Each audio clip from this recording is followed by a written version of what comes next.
We are fresh off the UFC 305 Israel Adesanya versus DRICUS du Plessis card. Let's get right into it. But before we do, make sure you like, comment, subscribe, share, and follow. Hit the bell icon to get notified whenever I upload. Let's go. Okay, so like I just said, we are fresh off the card. Let's start at the top of the bill. Let's start with the main card. Also, I want to quickly apologize. I have a script in front of me that I'm going to be reading off of. We had JINGLIANG versus Carlos PRATES. Lee gets dropped 2 to 3 times, and he did quite well at the start. He was moving around, landing shots, but at the end of the round, towards the end of the round, he started just standing there, trying to land shots, and he got caught, which went to a 10-9 round to PRATES, which leads us into round number 2. Lee gets KO'd in round 2 by a very dominant PRATES. PRATES had a very dominant round 2 on the front foot, working him, and he catches him. The first person to knock out Lee JINGLIANG. That was an insane knockout and an insane win. Next up was not the most entertaining heavyweight fight. We start with round 1. Not much really happening, both respecting each other's power, but Rozenstruik outstriked and outclassed Bam Bam.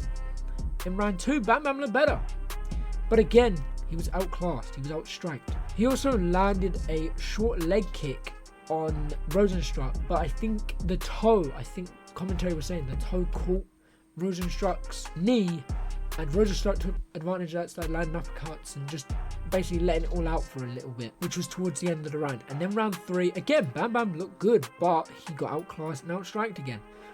I felt like he did better in this round, and I felt better when he started landing in combos. I felt that Rozenstruik was stopping his offense though after that, and he was just using his kicks and the jabs. Like the kick and the jabs were just stopping the offense from Bam Bam, stopping him from getting comfortable, and I feel like he was forcing Bam Bam to reset. Rozenstruik won by a split decision. Oh yeah, because we had a really weird judging in this one.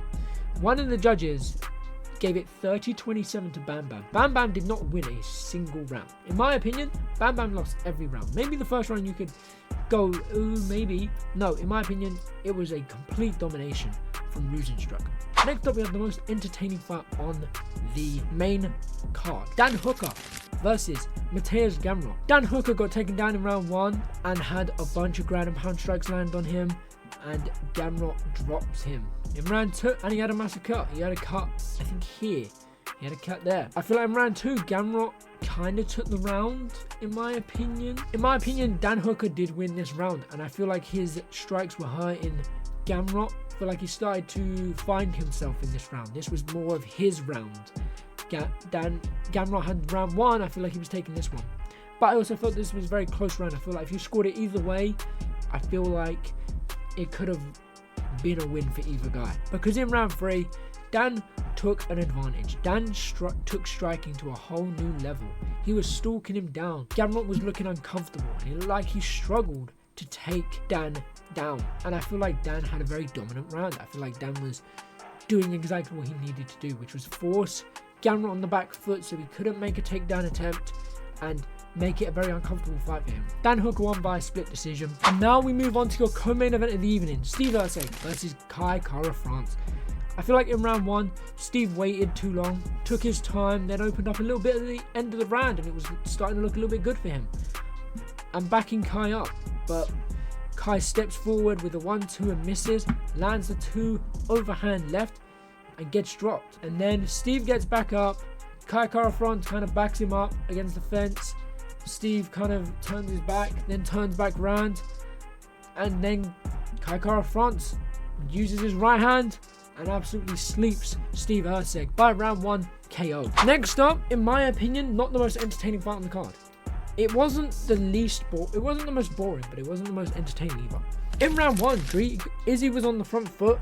DRICUS were landing nice kicks, but Izzy was taking his time. I feel like Izzy was taking too much time in this fight, especially in this round. And I believe DRICUS won the first round. I saw a lot of people say Izzy won. I saw a lot of people say DRICUS won. I feel like one was a hit and miss, but I gave it to DRICUS in the end. DRICUS then had a grappling masterclass in round 2. Almost submitted him in round 2, and I thought it was over in round 2. He kept tripping, he kept pulling, and he took Izzy down multiple times. Also attempted a submission, maybe more, and Izzy needs to keep this on the feet and strike. That is what I wrote down there. In round 3, I feel like this was it. This was Izzy's round. This is Izzy's best round in the fight. Not too much, fairly even, not in striking but in control. On the feet, it was whoever wanted to take control, that's who won. That round at least. And I feel like Izzy done a lot better. Izzy lands a huge spinning elbow, and you're sitting there thinking, oh, this is it. This is the end. This is the beginning of the end. Izzy outstrike DRICUS in this round. And then we reach the round 4. DDP submits Israel Adesanya in this round. On the feet, DRICUS du Plessis was working on the front foot. Looked better in that round. Hurts Izzy, gets him down, and ends him with a rear naked choke. He hurt Izzy bad. Izzy got hurt bad.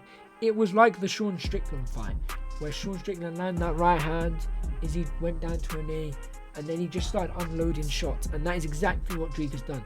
Put him down, started to unload shots, and then trips Israel Adesanya up, gets the rear naked choke, and ends the fight in round 4. What did I think of the fight card? I thought it was a good fight card. I thought it was a great fight card. Start to finish, so fun. There was a few fights here and there that were hit and misses, but apart from that, if you're there just trying to watch fights and you do enjoy fighting, if you do enjoy the skill, you would love that card. It was such a good card. Obviously, it has its hit and misses. Every card has a hit and miss, but that was good. But that's just my opinions. What do you guys think? Who do you think won all these fights? Do you agree with my opinions? And what's your own opinions? But apart from that, I will catch you all tomorrow for a new fight card. I hope you enjoy. Take care and peace.